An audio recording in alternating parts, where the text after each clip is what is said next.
Hi everybody. Thanks very much for taking the time to listen to me, but actually also for yourself, because each time we do listen, read, interact with some kind of self-development, we're really building not just our self-development, but able to kind of build our self-awareness and have a little bit more control over our lives.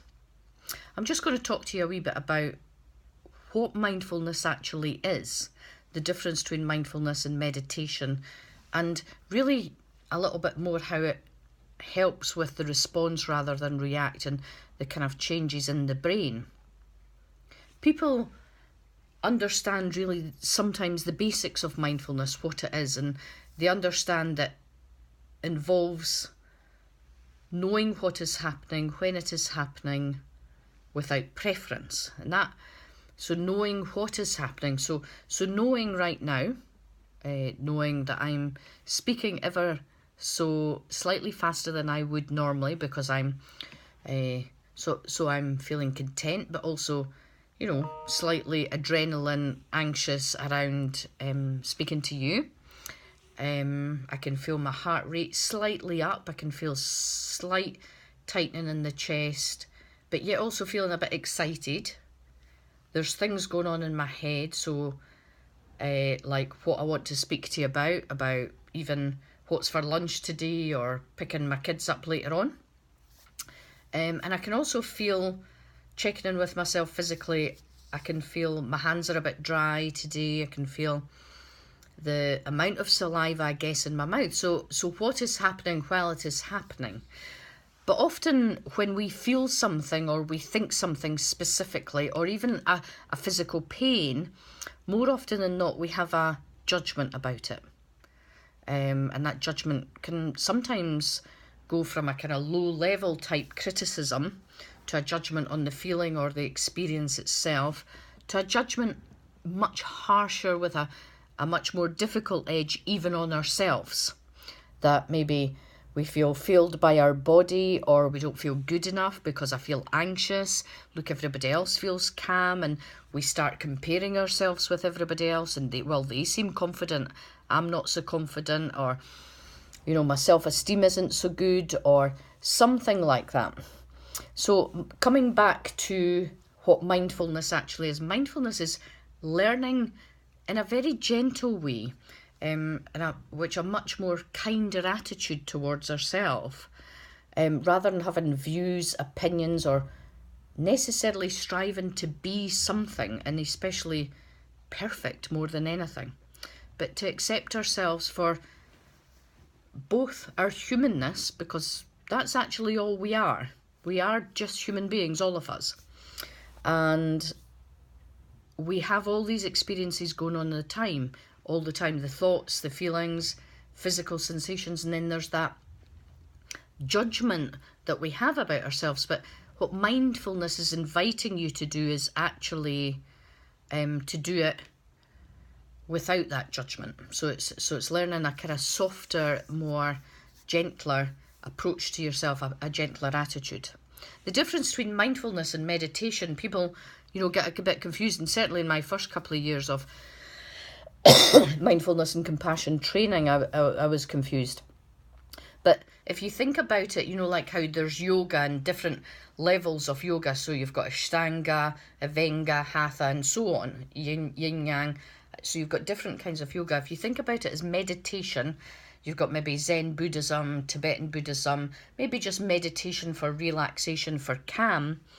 And then one of the arms off to that is mindfulness. So knowing what is happening without happening, but bringing it into your awareness in this present moment.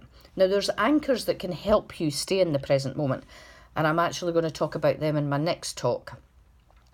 What mindfulness really does, it's not just about being present, but actually what it really does is each time you do either a mindfulness practice, whether it's 5 minutes or half an hour, or even you're just really being mindful of the dinner, the noodles that you're eating just now, or even if I'm being mindful of just kind of talking with you right now, I really know what's going on, and I'm not judging myself, that in itself is being mindful. And each time I'm being mindful and I'm bringing my real attention, my awareness into that, what I'm doing each time is I'm training my brain. There is actually evidence from MRI scans and neuroscientists that have done lots of research throughout the world that don't have a mindfulness background or a mindfulness or meditation agenda, but the changes in the brain are hugely, hugely significant. If you ever want to know about any of the research out there in all the countries, different countries in the world, get in touch with me because I'm happy to forward them on. But really what happens at each time you're being mindful, again, eating your dinner, or even listening to this, I mean, often you would have kind of went away thinking about other things, and bringing yourself back each time to even my voice, what happens is the brain here, I mean, right here at the front is the prefrontal cortex. And what happens, so this is where the emotions are, the memories are, and other things. And I'll talk to you another time about what really goes on in the brain, because it's amazing. I mean, really amazing.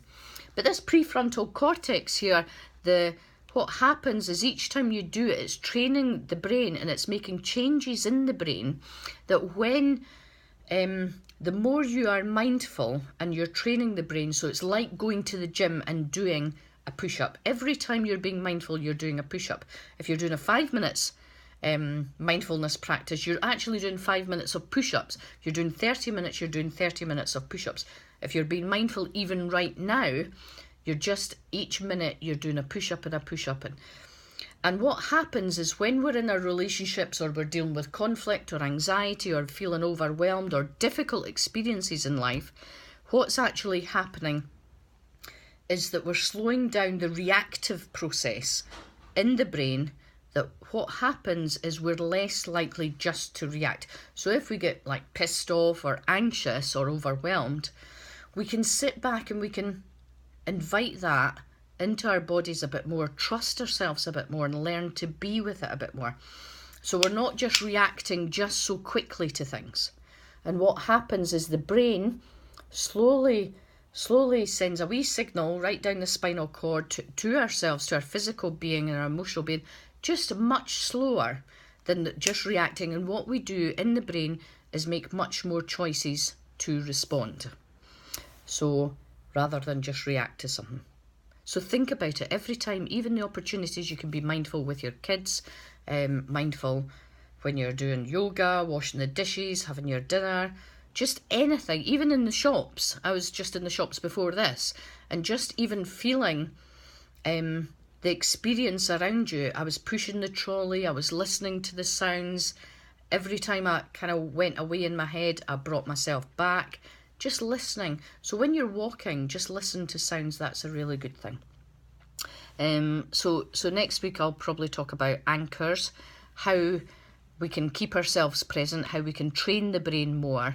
And remember, every time when you are training the brain, there's not a right or wrong way. It's not about, oh, my head's too busy, I can't meditate, I can't be mindful. Everybody's head's busy. We're all made like this. It's the evolutionary process. So be kind with yourself, experiment with it. You've nothing to lose when you're out shopping and having your dinner and everything like that. So thanks again for joining me, and I'll look forward to seeing you again. Bye.